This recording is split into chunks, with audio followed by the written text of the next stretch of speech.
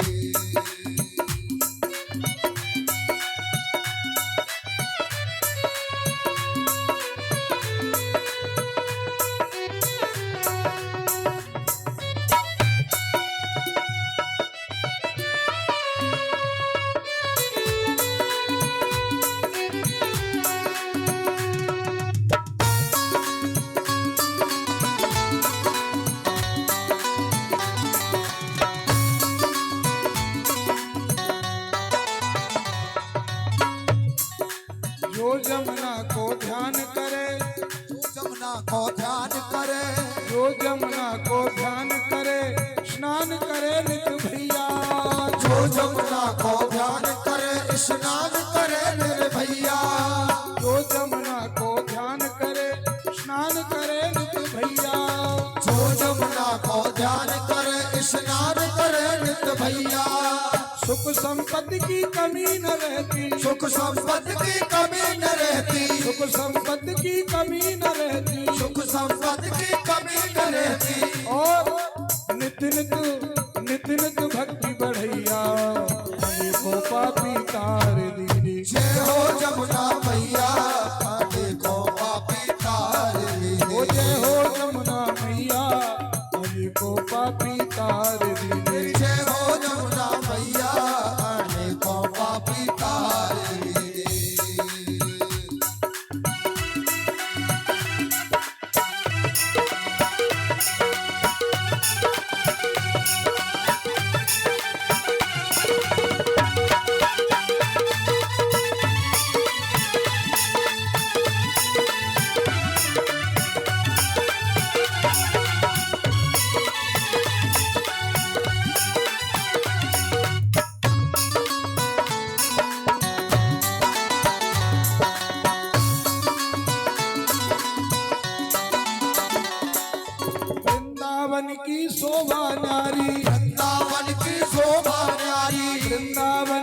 शोभा न्यारी, वृंदावन की शोभा न्यारी, निर्मल नीर बहैया, निर्मल नीर बहैया, निर्मल नीर बहैया, हो निर्मल नीर बहैया।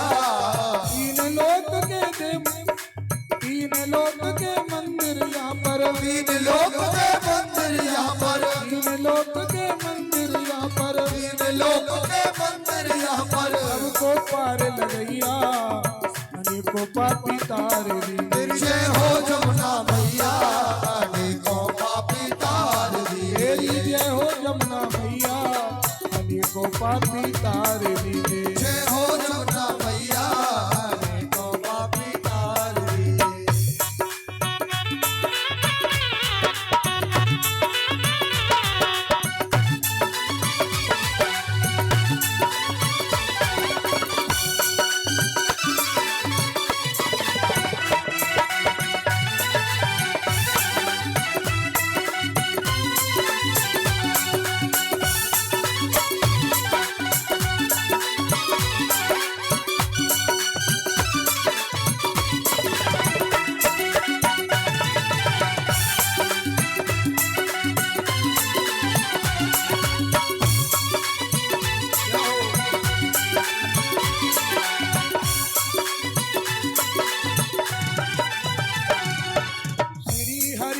श्री हरि के कंधे से निकली, श्री हरि के कंधे से निकली, श्री हरि के कंधे से निकली, श्री हरि के कंधे से निकली, वृंदावन में बसैया, ओ वृंदावन में बसैया, वृंदावन में बसैया, श्री वृंदावन में बसैया।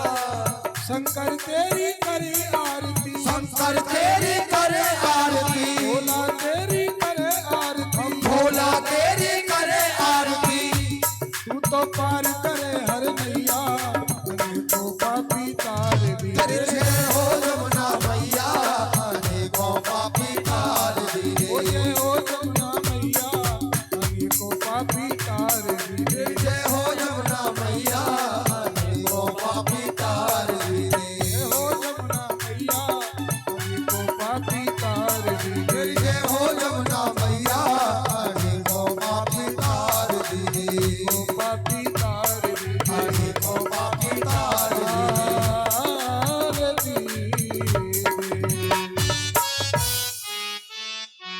बोलिए भक्तवत्सल भगवान की जय हो। तो यह जमुना रानी भगवान ने अपने कंधे से प्रकट की है। अब वृंदावन की बात करें हम, तो भगवान ने वृंदावन, ऐसी कथा आती है कि गोलोक धाम में यह श्री धाम वृंदावन सबसे पहले इसको किशोरी राधा रानी ने सजाया और भगवान को दिखाया। भगवान इसे देखकर बड़े प्रसन्न हुए और उसी समय भगवान बोले कि हे देवी, अब मैं धरती पर अवतार लेने के लिए जा रहा हूं, तो तुम्हें मेरे साथ चलना पड़ेगा। तो राधा रानी क्या बोली कि यत्र वृंदावनम नास्ति, यत्र नो जमुना नदी, यत्र गोवर्धनम नास्ति, तत्र नो रमते मना। हे प्रभु, जहां श्री धाम वृंदावन नहीं है और जहां ये जमुना नदी नहीं है और जहां गोवर्धन पर्वत नहीं है, मैं वहां नहीं जाऊंगी। भगवान बोले अच्छा, तो चलो ठीक है। तो भगवान ने पहले गोलोक धाम में से इस धरती पर आकर सबसे पहले तो अपने बाएं कंधे से जमुना जी को प्रकट किया और फिर भगवान ने अपने हृदय से गिरिराज पर्वत को प्रकट किया और फिर भगवान ने अपनी जंघा से श्री धाम वृंदावन को प्रकट किया और तब भगवान ने तीनों की यहाँ स्थापना की और तब किशोरी जी भगवान के साथ आने के लिए तैयार हुई। क्योंकि एक कथा आती है, छोटी सी कथा है। तो परसों